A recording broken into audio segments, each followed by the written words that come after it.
Um homem trabalhou a vida inteira como zelador. Varreu chãos, limpou banheiros, nunca ganhou mais do que um salário mínimo decente. Quando morreu, em 2014, os advogados abriram o testamento e encontraram 8 milhões de dólares. Não era herança, não era loteria. Era dele. Como? Fica até ao fim porque o que vais aprender hoje vai mudar completamente a forma como pensas sobre dinheiro. Olá, eu sou o Sistema. Se ainda não estás inscrito no canal, faz isso agora. Este é o tipo de conteúdo que ninguém te ensina na escola. O homem chama-se Ronald Read e a história dele prova uma coisa que vai contra tudo o que a sociedade te diz. O teu comportamento com o dinheiro vale mais do que o teu diploma, o teu cargo ou o teu salário. Isso é a essência do livro A Psicologia do Dinheiro, de Morgan Housel.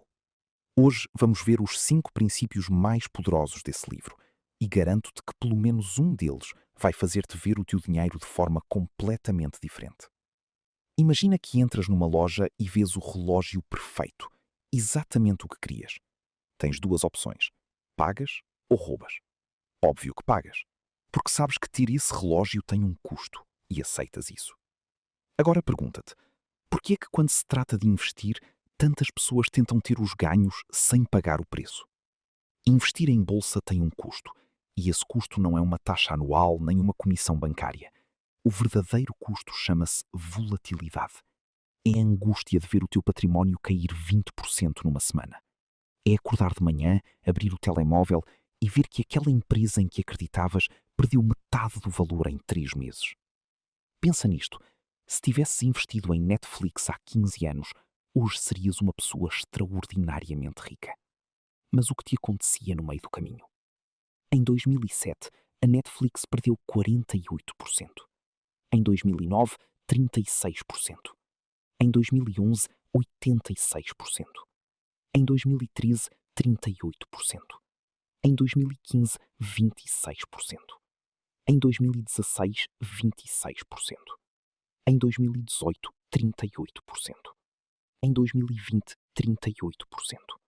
Em 2028, 38%. Em 2028, 38%. Em 2028, 38%. Em 2028, 38%. Em 2028, 38%. Em 2028, 38%. Em 2028, 38%. Em 2028, 38%. Em 2028, 38%. Em 2028, 38%.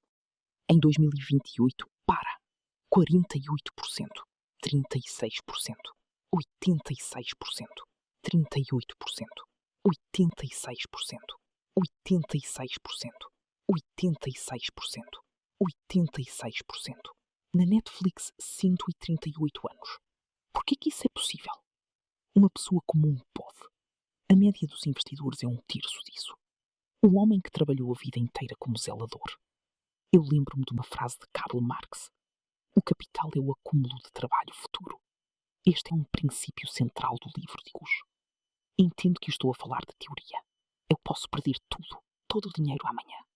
Eu posso perder tudo, todo o dinheiro amanhã. Eu posso perder tudo, todo o dinheiro amanhã. Eu posso perder tudo, todo o dinheiro amanhã. Eu posso perder tudo, todo o dinheiro amanhã. Eu posso perder tudo, todo o dinheiro amanhã. Mas conseguias aguentar o momento em que, em 2011, a empresa perdeu milhões de clientes e as ações caíram 80% desde o máximo? 80%. Não 20, não 30, 80. O que dirias à tua família? Como justificarias as tuas decisões? E mesmo que não sejas tão agressivo nos teus investimentos, mesmo que tenhas simplesmente comprado um fundo indexado ao S&P 500 em 1980, terias vivido 13 anos em que a tua carteira caiu mais de 20% desde o máximo e 8 meses em que caiu mais de 50%. Isso é difícil. É psicologicamente brutal. Mas aqui está o segredo que os grandes investidores sabem e a maioria das pessoas ignora. A volatilidade não é um erro do sistema. É o bilhete de entrada. É o preço que pagas para teres acesso aos melhores retornos a longo prazo. Quem não consegue pagar esse preço emocionalmente vai sempre vender no momento errado e vai sempre perder dinheiro. A questão não é se vais enfrentar quedas. A questão é, estás disposto a pagar o preço de um futuro melhor? Aqui quero que penses numa coisa, e quero mesmo que respondas nos comentários. Qual é o valor exato que, se tivesses hoje na tua conta, faria com que sentisses que já chegou? Escreve lá em baixo. Vais perceber porque te pergunto isto daqui a pouco. O capitalismo é extraordinariamente bom em duas coisas: criar riqueza e criar inveja. Vamos imaginar um médico especialista. Chamemos-lhe Marcos. Marcos ganha 500 mil dólares por ano. Isso coloca-o no 1% mais rico dos Estados Unidos. Tem carros bonitos, viaja para destinos exóticos, vive confortavelmente. Durante anos, Marcos sentiu-se bem com o que construiu. Até comprar casa num condomínio de luxo e conhecer o vizinho. Chamemos-lhe Pedro. Pedro é diretor-geral de uma empresa cotada em bolsa e ganha 10 milhões de dólares por ano. De repente, o salário de Marcos, que era motivo de orgulho, começa a parecer pouco. Mas Pedro também tem os seus problemas, porque cresceu com um amigo chamado Michael Jordan. E quando Pedro está ao lado de alguém com 2 mil milhões de dólares de património, os seus 10 milhões anuais parecem quase irrelevantes. E Jordan? Jordan já esteve em festas com Jeff Bezos, alguém que acumulou 75 mil milhões de dólares num único ano. A comparação não tem fim. Nunca vai ter. E é exatamente essa armadilha que leva pessoas inteligentes a fazerem escolhas estúpidas. Pessoas que já tinham mais do que suficiente e o perderam tudo porque queriam mais. Usando informação privilegiada, tomando riscos absurdos, apostando o que não podiam perder. Morgan Housel diz uma coisa simples mas poderosa. A habilidade mais difícil em finanças não é ganhar dinheiro, é saber quando já é suficiente. Nunca arriscares o que tens e precisas para conseguir o que não tens e não precisas. E agora percebes porque te pedi para escreveres um número nos comentários? Porque esse número que escreveste, aposto que já mudou enquanto lias este ponto. É assim que funciona a nossa mente. E reconhecer isso é o primeiro passo para não seres controlado por ela. À primeira vista, muitas pessoas parecem fazer coisas completamente irracionais com o dinheiro. Algumas gastam fortunas em coisas que não precisam, outras guardam tudo debaixo do colchão. E nós olhamos para isso e pensamos, que loucura. Mas aqui está o que tens de perceber. Cada pessoa cresceu em circunstâncias diferentes, com experiências diferentes, com medos e esperanças diferentes. O que parece irracional para ti pode ser perfeitamente lógico quando visto pelos olhos de outra pessoa. Housel dá um exemplo concreto no livro. As famílias com os menores rendimentos nos Estados Unidos gastam mais de 400 dólares por ano em lotaria. 4 vezes mais do que as famílias com maiores rendimentos. E, ao mesmo tempo, mais de 1/3 dos americanos não consegue reunir 400 dólares para uma emergência. Loucura? Espera. Pensa na vida dessas pessoas. Vivem de mês a mês, não têm perspectivas de grandes promoções. Nunca vão conseguir pagar a universidade aos filhos sem dívidas enormes. As férias de sonho? Inalcançáveis. O carro novo? Nem pensar. Comprar um bilhete de lotaria é a única forma acessível que têm de comprar um sonho. É algo que muitos de nós já vivemos na realidade. Não é tão louco assim, pois não? E o que é que isto tem de útil para ti como investidor? Duas coisas enormes. Primeiro, evita copiar estratégias de outras pessoas só porque parecem funcionar para elas. Um milionário que já tem mais dinheiro do que pode gastar tem um perfil de risco completamente diferente do teu. A carteira dele não foi construída para ti. Foi construída para ele. Copiar o que ele faz pode ser exatamente o que não deves fazer na tua situação.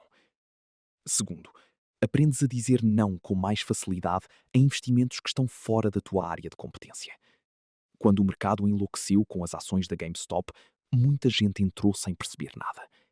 Quem se conhecia bem a si próprio e sabia que esse não era o seu jogo, ficou de fora. E ficou bem. Entender que existem diferentes perspectivas no mundo não é só filosofia. É uma vantagem competitiva real. O que a Grande Depressão, a Segunda Guerra Mundial, a crise financeira de 2008 e a pandemia têm em comum? Ninguém os previu com precisão. Ninguém. Estes são aquilo que os grandes investidores chamam de cisnes negros.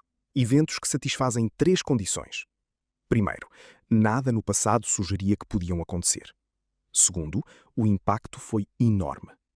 Terceiro, depois de acontecerem, toda a gente disse era óbvio que ia acontecer. Imagina que estavas nos mercados na Segunda-feira Negra de 1987. Num único dia, o mercado perdeu quase 1/4 do seu valor. Num único dia. O que farias? Vendias tudo em pânico ou conseguias manter a cabeça fria? Aqui vai um dado que vai ficar contigo. Se tivesses investido no S&P 500 há 20 anos, mas faltasses apenas aos 4 melhores dias do mercado nesse período, o teu retorno teria sido de 164% em vez de 291%. Perder os 4 melhores dias em 20 anos. Isso é tudo o que seria necessário para cortar o teu lucro praticamente para metade. E sabes o que é pior? Os melhores dias do mercado acontecem frequentemente logo a seguir aos piores. Quem vende no pânico perde os dois. A conclusão não é que deves ser otimista eterno. A conclusão é que tentas parar de tentar prever o imprevisível. Construir uma reserva de emergência sólida. Diversificar. Não investir dinheiro de que possas precisar a curto prazo. Estas não são estratégias de pessimista. São estratégias de alguém que respeita a incerteza. Para de ouvir previsões macroeconómicas. As coisas que vão realmente abalar os mercados no futuro são, por definição, as que ninguém está a prever hoje. Vou fazer uma experiência contigo. Vou dar-te 2 cenários. Cenário A. A dívida global está em níveis históricos. A inflação pode regressar com força. Os conflitos geopolíticos estão a aumentar e outra pandemia pode estar ao virar da esquina. Cenário B. A esperança de vida continua a aumentar. A energia renovável está a ficar cada vez mais barata. A capacidade de computação está a crescer de forma exponencial. Qual dos dois te pareceu mais credível? Qual dos dois te fez pensar, este tipo percebe do assunto? Aposto que foi o cenário A. E não és caso único, é a natureza humana. Daniel Kahneman, Nobel de Economia e autor de Pensar Depressa e Devagar, explica isto de forma clara. O nosso cérebro está programado para dar mais peso às perdas do que aos ganhos. É uma característica evolutiva. Os nossos antepassados que tratavam as ameaças como urgentes sobreviveram. Os que ignoraram os perigos, não. Mas há mais. As tragédias acontecem depressa. Num dia, numa semana, num mês. São dramáticas, são concretas, são fáceis de contar. Uma história pessimista escreve-se em minutos. As histórias otimistas exigem horizontes temporais longos. Precisam de décadas para se materializar. São menos dramáticas, menos imediatas. Por isso recebem menos atenção. Nos meios de comunicação, nas redes sociais, nas conversas. O resultado? Passamos a vida a ser bombardeados com razões para ter medo e raramente ouvimos razões para ter esperança. E isso distorce completamente a nossa percepção da realidade e das nossas decisões financeiras. Hans Rosling, o famoso médico e estatístico sueco, passou a vida inteira a demonstrar com dados que o mundo está objetivamente melhor do que a maioria das pessoas pensa. Mortalidade infantil em queda, pobreza extrema a reduzir, acesso à educação a aumentar. Os dados são claros, mas o pessimismo continua a dominar a narrativa. Saber que o pessimismo tem esta vantagem psicológica natural não significa que deves ignorar riscos. Significa que deves calibrar melhor a tua atenção. Na maior parte das vezes, a resposta é sim. Vamos fechar com as 5 ideias que precisas de guardar. Primeiro, enriquecer em bolsa tem um preço, e esse preço é a volatilidade. Quem não está disposto a pagá-lo, não recebe o retorno. Segundo, nunca arriscares o que tens e precisas para conseguir o que não tens e não precisas. Aprender a dizer já é suficiente é uma das habilidades financeiras mais valiosas que existem. Terceiro, o que parece irracional nos outros muitas vezes faz todo o sentido quando entendes as suas circunstâncias. Usa isso para construir a tua própria estratégia, não para copiar a de outros. Quarto, em vez de tentar prever crises, prepara-te mental e financeiramente para as sobreviver. A preparação vence a previsão. Quinto, o pessimismo vai sempre parecer mais inteligente do que o otimismo. Saber disso é a tua defesa contra ele. O livro A Psicologia do Dinheiro, de Morgan Housel, é uma leitura obrigatória para qualquer pessoa que queira ter uma relação saudável com o dinheiro. Não é um livro de fórmulas, é um livro sobre comportamento. E como viste hoje, o comportamento é o que separa o zelador milionário do executivo que perdeu tudo.